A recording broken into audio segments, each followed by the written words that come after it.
mensagem do amor. Ele espalhou pelo mundo o que aprendeu com o Senhor.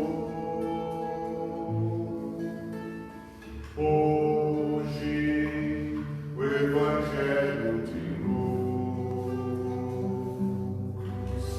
nos chama para ouvirmos as vozes do além que falam de alegria dos céus,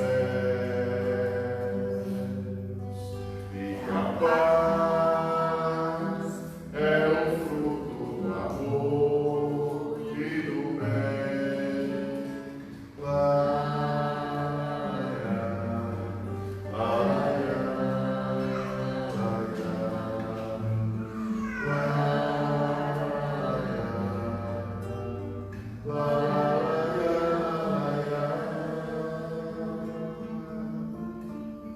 Foi num caminho deserto que ele encontrou Jesus, e o percebendo bem perto, se transformou com sua luz.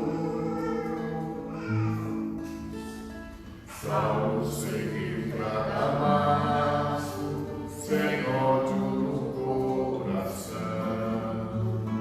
e Ananias deu um abraço, o abençoou com emoção. Dias e noites andando, levando a mensagem do amor. Ele espalhou pelo mundo o que aprendeu com o Senhor. Hoje o Evangelho de luz nos chama para ouvirmos as vozes do além que falam de alegria dos céus, e que a paz é o fruto do amor e do bem.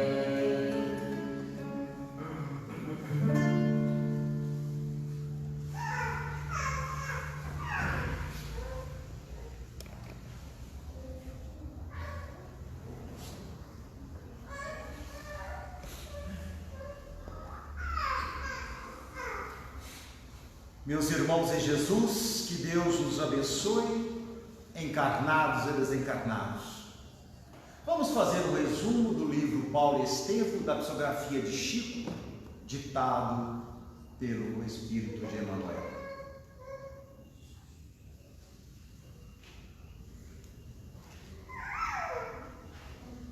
Saulo não seria Paulo se não existisse duas figuras distintas em sua vida como divisor de águas: Abigail e Gesiel.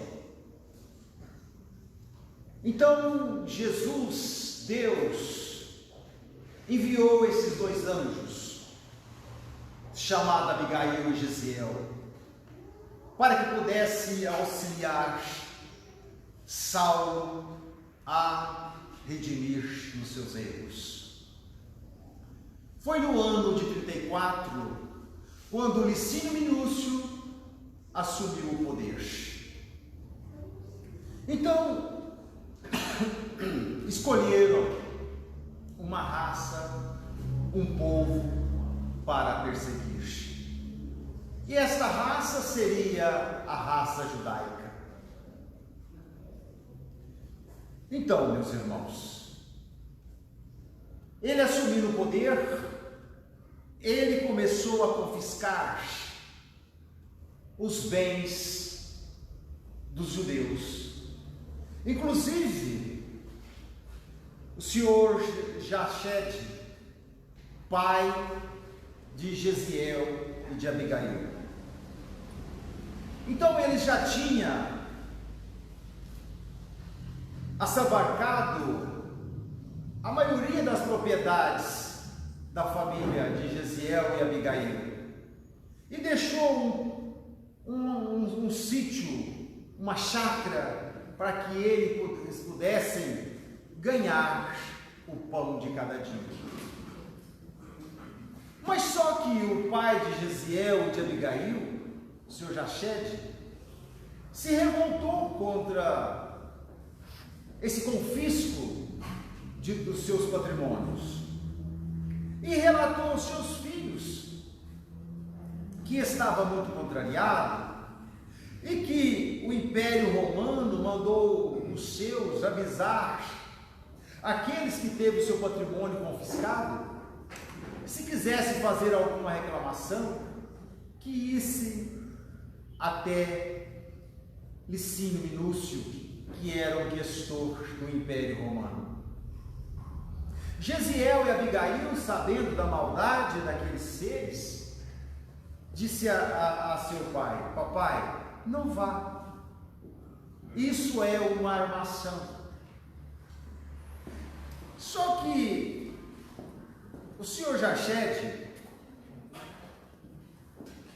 é um espírito atrasado, e tudo aquilo que estava acontecendo na vida da família, ele se revoltou e estava amadurecendo a ideia de ir lá, mesmo contrariando os conselhos dos seus 2 filhos.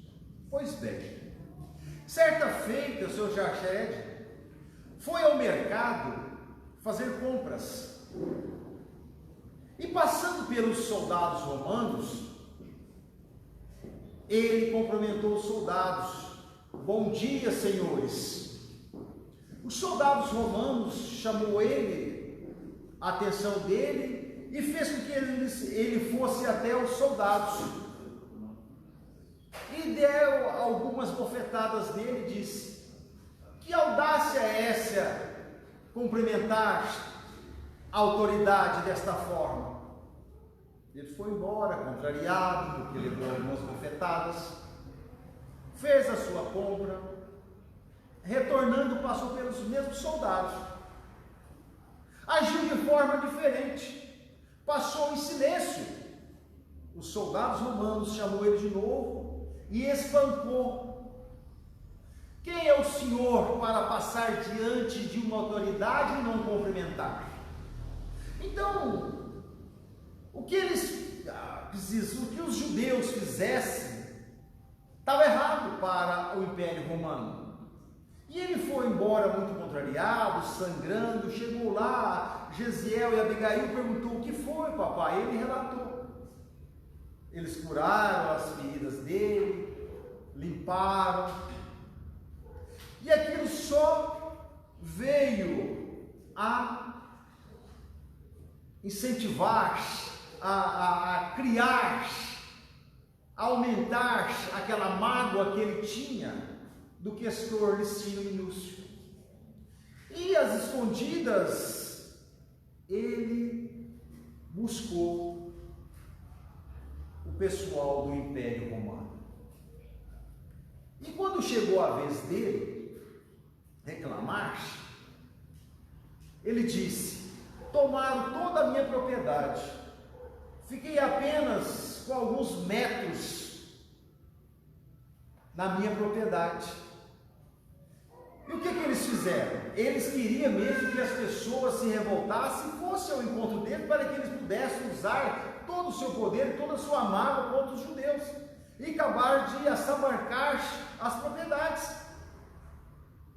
E assim aconteceu. Quando ele chegou lá, reclamou e falou, ele falou assim: pois bem, o senhor não está satisfeito com o que nós deixamos? Nós, a partir da semana que vem, vamos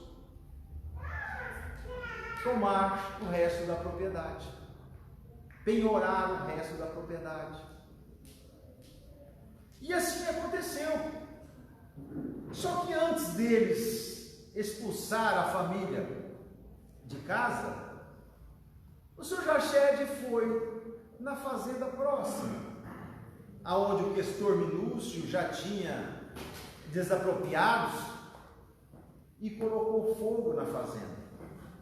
E veio queimar os pomares, as pastagens, a matar muitas pessoas, muitos escravos, inclusive o Gesiel, sabendo daquele incêndio, ele foi lá ajudar a apagar. Ele chegou à tarde com as mãos queimadas, com os cabelos todos chamuscados de fogo. A sua irmã, não sabendo de nada, veio, deu banho, passou remédio nas suas feridas.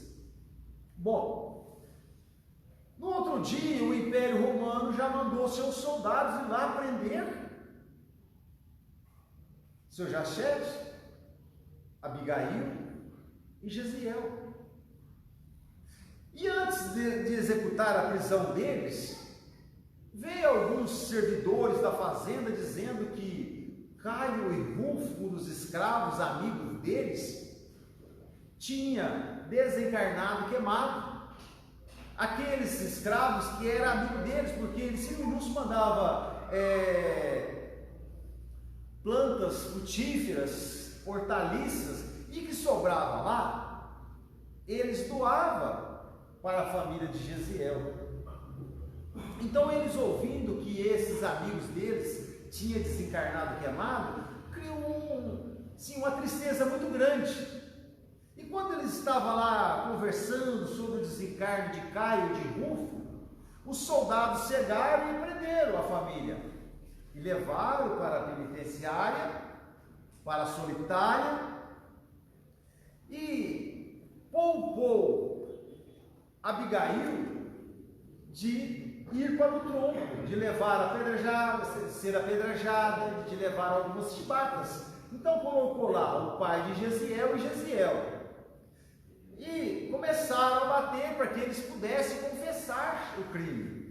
Então Gesiel, sendo um homem de bem, como nos fala o Evangelho no capítulo 17, 7 perfeitos, para poupar a vida do pai dele, que ele já era mais velho, disse: não, foi eu que coloquei fogo. Aí um dos soldados disse: mas você colocou fogo e estava lá ajudando a apagar o fogo? Sim, eu arrependi. Só que foi para poupar a vida do pai dele. E quando ele estava lá apanhando, Abigail estava cantando aqueles hinos a qual a sua mãe cantava com eles em criança. Então aqueles hinos saíam do fundo do coração de Abigail, ao ponto de comover Licínio Minúcio. E Licínio Minúcio chamou um dos seus soldados e falou: pega essa moça, põe lá na rua, manda ela embora, não deixa ela cantar mais nenhum hino aqui. E assim fez. E quando ele foi levar ela lá na rua, um daqueles responsáveis falou assim: minha filha, vá embora da cidade. Eu também sou pai, então quero poupar a sua vida. E ela saiu chorando, muito triste. Encontrou com uma senhora já de idade, amiga da família, Dona Sostênia, e relatou a ela o acontecido. Então Dona Sostênia, temendo a vida de Abigail, falou assim: foge da cidade, vai para a casa de Zacarias e Ruth, que é meus amigos, que perdeu o seu único filho, e fala que foi eu que pedi para eles te acolher. E assim ela fez. Chegando na casa de Zacarias e Ruth, ela chorando e já abatida, implorou a eles e disse que foi a amiga Sostênia que pediu para ela que fosse para lá, e eles acolheram ela como filha. Pois bem, meus irmãos, o pai de Gesiel, seu Jachete, desencarnou. E Gesiel foi para a prisão.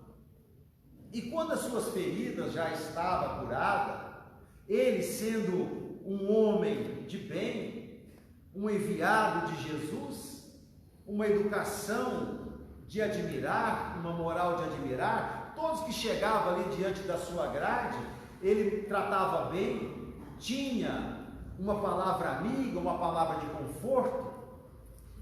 Aí Licínio Minúcio, precisando de remador para as suas embarcações, para as galeras, enviou ele para lá, que era um serviço muito pesado. Então ele foi trabalhar como remador dessas embarcações pesadas. E depois de algumas semanas trabalhando ali nas embarcações como remador, adentrou um cidadão chamado Sérgio Paulo, uma autoridade do Império Romano. E depois de alguns dias em viagem, Sérgio Paulo se prostrou com febre altíssima. E essa febre veio fazer com que estourasse feridas no seu corpo. Bom, se fosse pessoas comuns, se não fosse uma autoridade, se fosse pessoas como nós, o que ele ia fazer, o comandante do navio? Atirar as pessoas em águas profundas para se livrar da enfermidade, para não infestar toda a população. Mas como Sérgio Paulo era uma autoridade, ele não poderia fazer isso. Então, pegou Sérgio Paulo, colocou ele no porão do navio e pediu para um dos seus responsáveis pelos remadores para escolher um daqueles remadores para ir cuidar de Sérgio Paulo, quer dizer, isolar a pessoa lá. E chamou Gesiel por causa da sua moral, da sua conduta. E Gesiel começou 2 vezes e foi cuidar de Sérgio Paulo. Bom, então ele rezava ali todas as noites, fazia uns chás que aprendeu com a mãe, com o pai, e dava para o Sérgio Paulo. E Sérgio Paulo veio a restabelecer a sua saúde. E depois de alguns dias, o que aconteceu? Gesiel se prostrou com febre alta e ferida no seu corpo. Então o comandante do navio chamou Sérgio Paulo, que também era uma autoridade do Império Romano, e mais alguns auxiliares, que ajudavam a comandar esse navio. Falou assim: nós vamos ter que desovar, que desvencilhar de Gesiel. Aí Sérgio Paulo, sendo grato a Gesiel, falou: não podemos fazer isso não. Eu devo a minha vida a Gesiel, porque se não fosse ele, eu teria desencarnado. Aí o comandante falou para o Sérgio Paulo: bom, mas Licínio Lúcio é muito rígido com essas coisas. Eu tenho que atirar ele em águas profundas para livrar, para não contaminar o resto das pessoas. Aí Sérgio Paulo falou assim: de jeito nenhum, você vai colocar nos seus apontamentos que você atirou ele em águas profundas. Eu, precisando já de treinar um pouco o remo para voltar às minhas atividades, eu vou colocar ele num bote e vou levar até as margens do mar. E Sérgio Paulo chamou Gesiel e disse: olha, estão querendo desovar você, jogar em águas profundas, eu não aceitei por gratidão a você, eu devo a minha vida a você.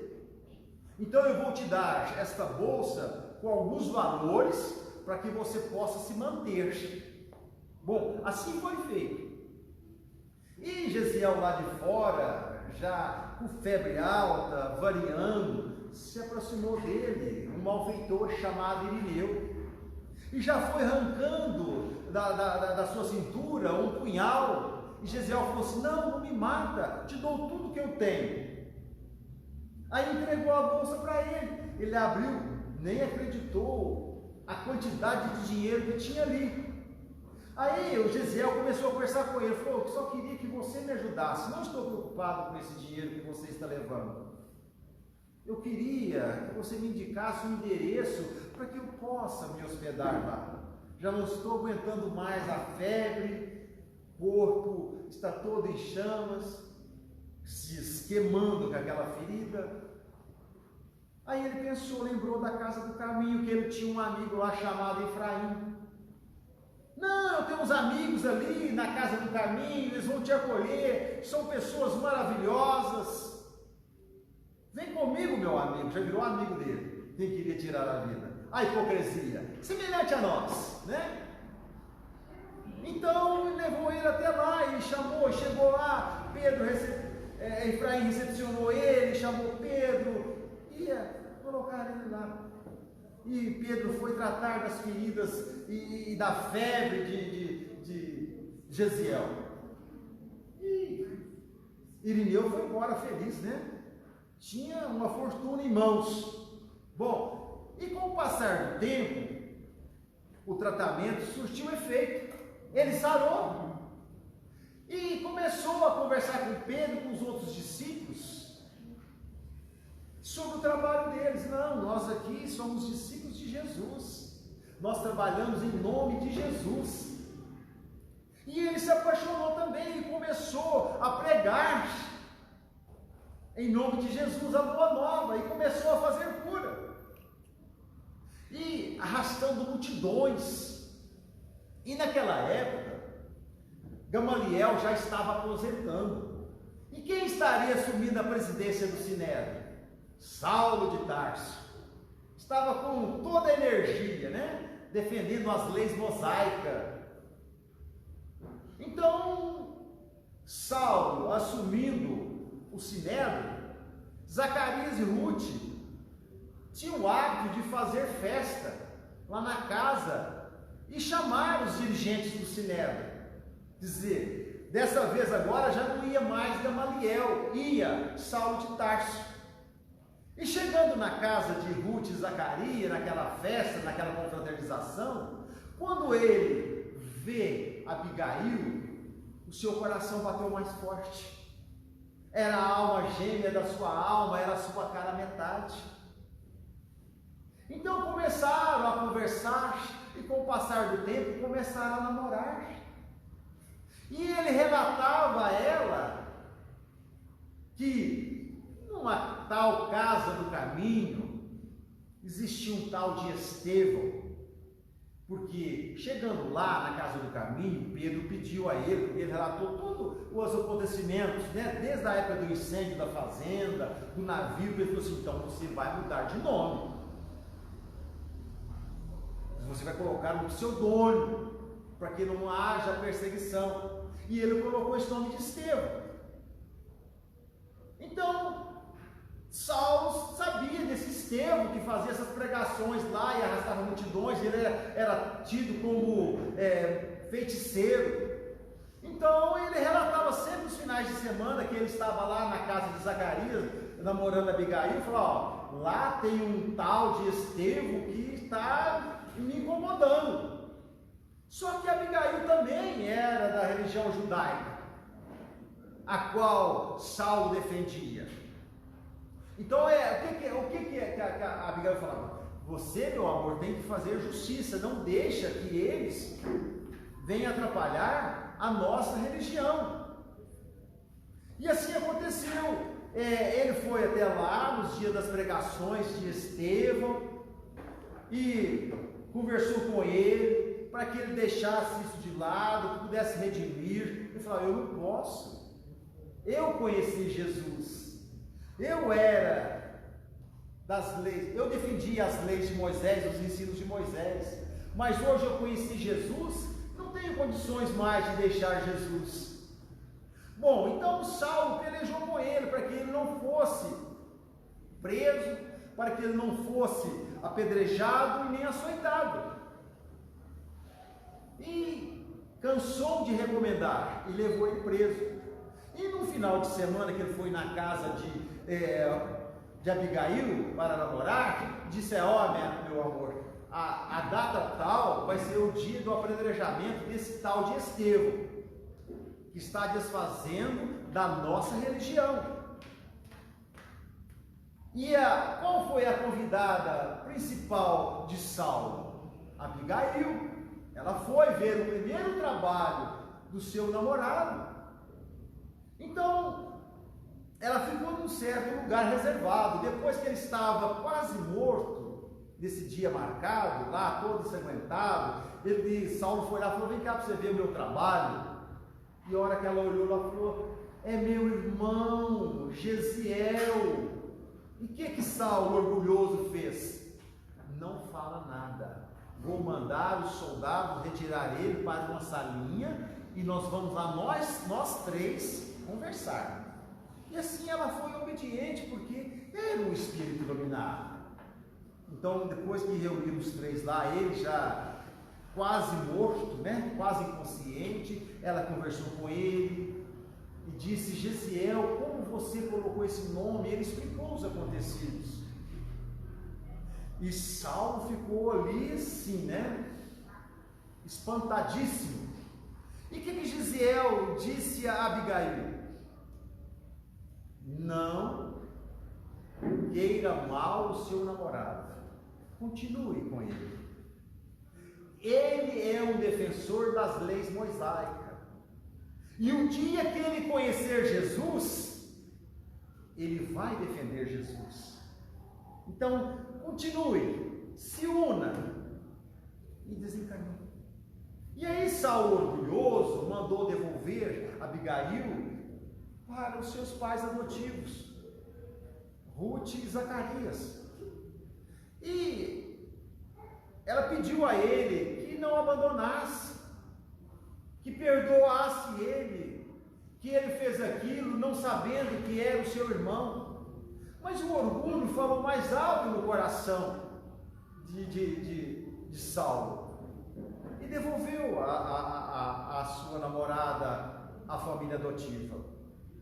E com o passar do tempo ela se prostrou em febre, e Zacarias mandou avisar ele que se quisesse ver ela viva, que fosse lá naquele dia na casa. E ele foi, e deu tempo apenas dela dizer a ele que amava muito, que não tinha mágoa dele.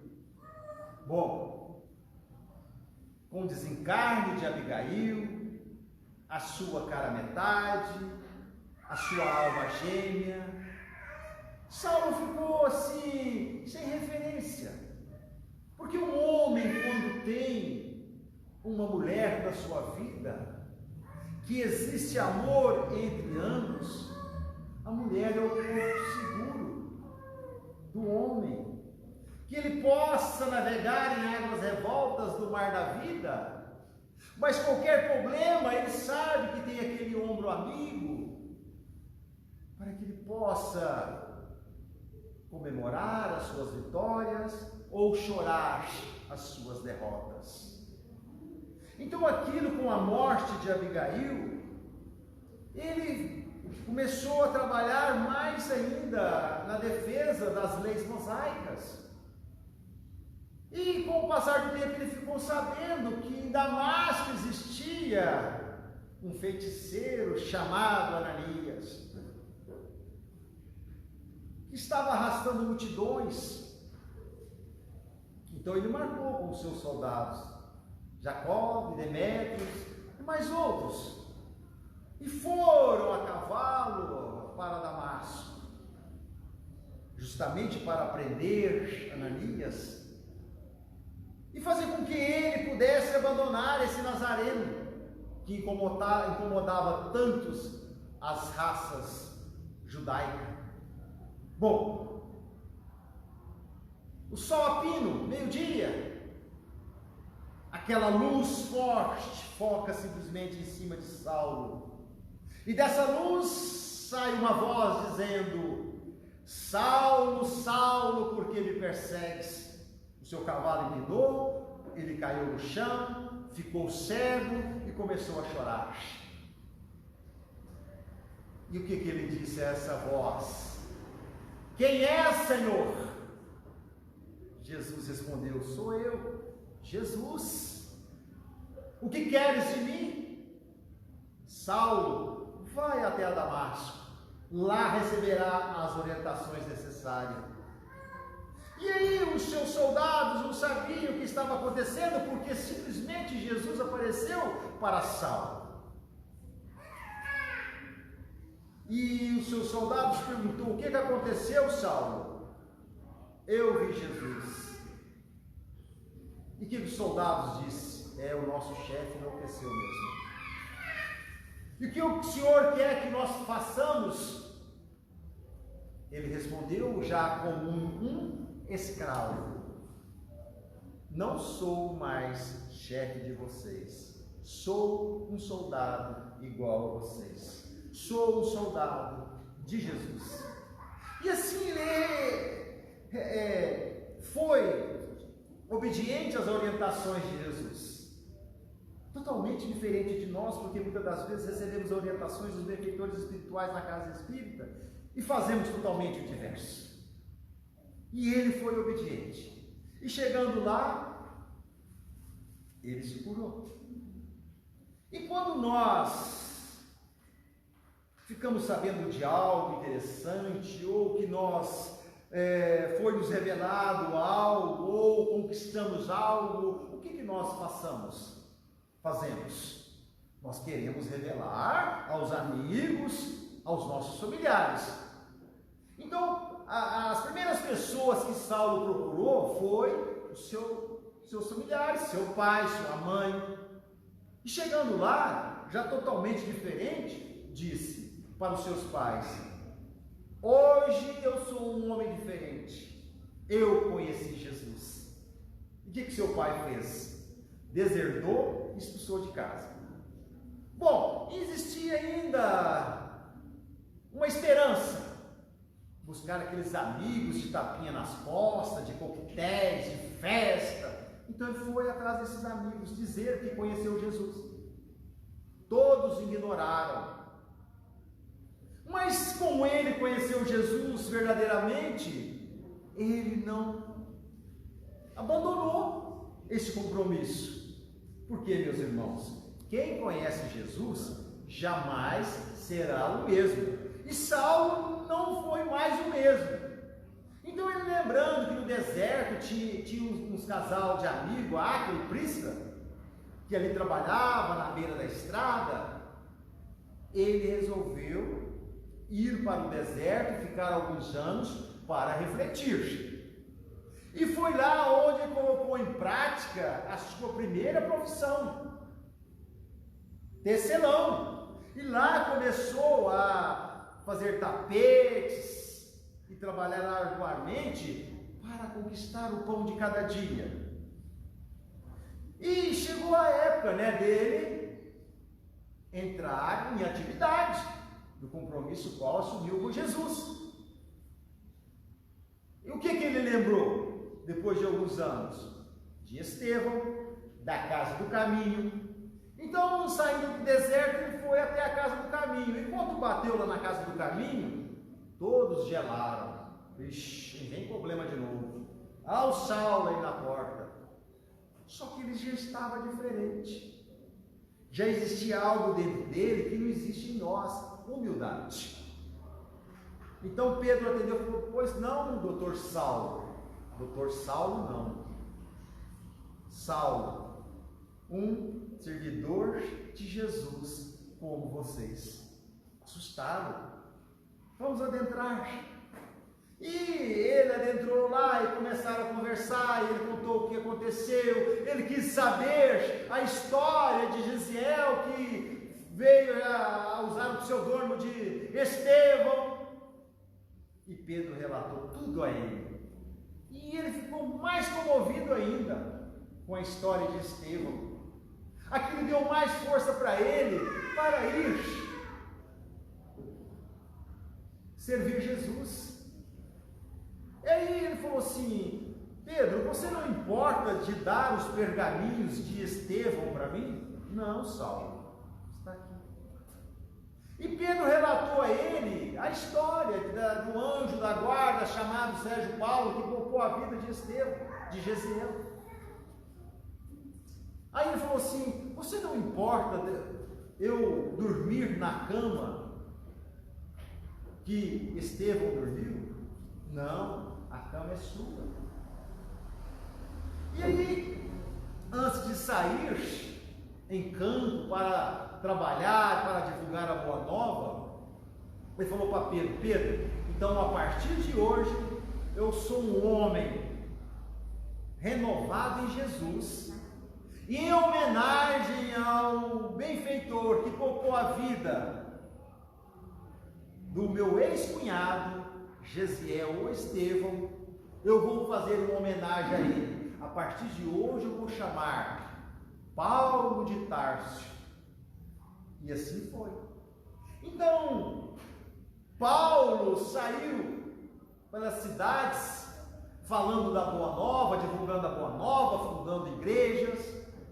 E quando chegou em Antioquia, fundou uma igreja lá, e a ponto de multidões ali buscar aquela igreja. E ali se apresentou um jovem doutor chamado Lucas Lucano, médico de homens, médico de almas, e ficou apaixonado pela história de Jesus, porque Paulo não conhecia Jesus, mas sabia tudo de Jesus. Então, quando Paulo estava falando de Jesus, Lucas ficava paralisado, doutor Lucas. Bom, e com aqueles diálogos, eles estreitaram os laços. E Lucas era médico numa embarcação enorme. Aí Paulo falou assim: Lucas, você não quer trabalhar com a gente? Lucas não pensou duas vezes. Você me dá uma semana que eu vou lá no navio chamar o meu chefe e dispensar o trabalho. E assim foi. E Paulo e Lucas, todos os discípulos trabalhando e sendo perseguido, sendo açoitado, e como foi lido no Evangelho. Capítulo 10, bem-aventurados, misericordiosos, perdão das ofensas. Aonde Pedro pergunta a Jesus: perdoa até 7 vezes? Jesus disse até 70 vezes 7. E o que Jesus disse a Pedro? Pedro, embainha a tua espada, aquele que ferir pela espada perecerá. E a doutrina espírita hoje vem nos falar de uma lei de causa e efeito: tudo que você planta, você colhe. Olha só, meus irmãos, que interessante. Há 2000 anos aconteceu isso, e depois vem Francisco Cândido Xavier, vem Allan Kardec, trazendo essas maravilhas para nós, sobre a lei de causa e efeito. E Paulo foi apedrejado também, eles achavam que ele ia morrer, ia preso, e ali estava Jesus curando as suas chagas. Bom, o tempo foi passando, e por onde Paulo passava, fundava uma igreja. Certa feita, Paulo já doente, porque muitas das vezes dormia molhado atrás das grades, aquele povo sem piedade, perseguia os cristãos, mas não sabia por que perseguia.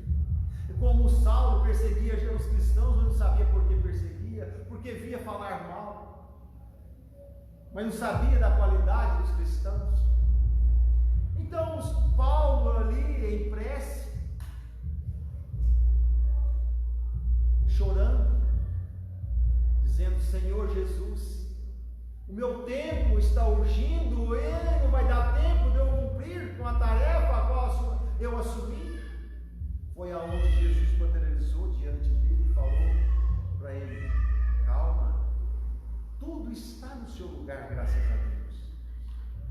A partir de hoje, Estevão vai transmitir para você as minhas orientações. Z, nós achamos que mediunidade e psicografia surgiu com Kardec, surgiu com Chico. E foi aonde Paulo de Tarso começou a escrever as epístolas sobre a orientação do primeiro cristão a qual ele tirou a vida. Perdoar sem perguntar até quando nem a quem. Perdoar não 7 vezes, mas 70 vezes 7, como Estevão perdoou. Sem perdão não há evolução. E perdão é uma caridade. Então assim começou Paulo de Tarso, recebendo as orientações de Jesus através do Espírito Estevão. Aí ficou mais fácil para ele que pudesse divulgar a boa nova. E com o passar do tempo, Paulo, já velho, foi preso, e eles diziam a ele que redimisse, ele jamais disse: eu jamais posso deixar Jesus. Então ele foi levado para o tronco, levou algumas chibatadas, alguns algumas chibatadas no rosto, foi apedrejado, até que ele veio a desencarnar. Lei de causa e efeito, meus irmãos. E com o desencarne de Paulo de Tarso, quem estava esperando no mundo espiritual? Jesus, Abigail, a sua cara metade, a sua alma gêmea, e Estevão, o Gesiel, o seu cunhado. Seja bem-vindo, Paulo. Foi fiel a Deus, foi fiel a Jesus. Terás o reino dos céus para contemplar a felicidade em família. Assim também seremos nós um dia. O dia que nós conhecermos Jesus e admitir que sem Jesus é impossível, nós também vamos ir para o reino dos céus. Que Jesus nos abençoe e nos ampare, hoje, agora e sempre.